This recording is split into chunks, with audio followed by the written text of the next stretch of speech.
Erica mayaman na nga ba? At yan po ang ating pag-usapan for today's video. At syempre guys, bago natin pagpatuloy ang ating paksa for today's video, kung bago ka pa lang sa aking channel, please subscribe po, like, and pakit na rin po natin guys ang notification bell upang ma-update po tayo tuwing ako pinag-upload patungkol sa Team Kalingap, and please support po natin ang buong Team Kalingap, lalong-lalo na po kila Kalingap Rab at Kuya Bal.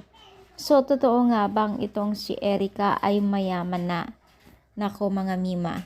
So, isa sa mga content creator ay binahagi po niya yung mga blessing na natatanggap ngayon ni Erica, na kung saan po ay malaki na nga raw po ang pagbabago ng buhay ni Erica kahit wala po sa father po ng Team Kalingap.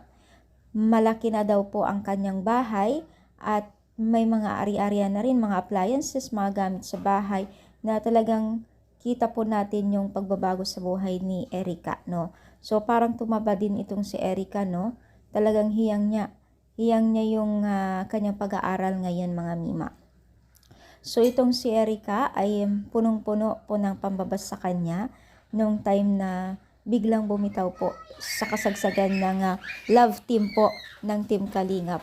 Sobrang dami po ang medyo hindi maganda ang sinasabi sa kanya dahil nga po dito sa kanyang ginawa na pagtalikod o biglang pag-alis sa Kalingap team.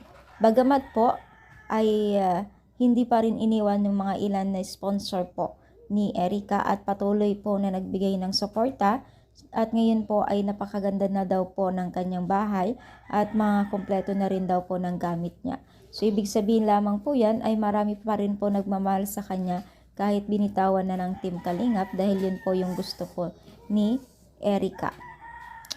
So, ganun talaga mga Team Kalingap, no, na wala tayong magagawa kung yun po ang choice niya, ay respeto na lamang po natin. Mahalaga ay sila Kalingap Rab po ang pinakapunot dulo kung bakit niya natatamo yung mga blessing na yan ngayon.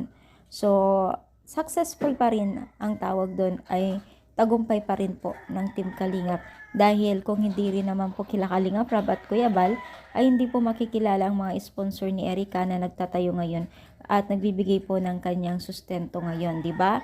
Tama ba mga Kalingap? I-comment down po kung tama o kung mali, kung ano masasabi nyo, i-comment down pa rin ninyo. Syempre, para sa akin ay tagumpay din po ng Team Kalingap yan, hindi lamang si Erica or sino man, kasi sila po yung nagpakilala sa social media. So, anong nyo masasabi? Comment down pa, like po ang ating video. Thank you so much. God bless and God bless.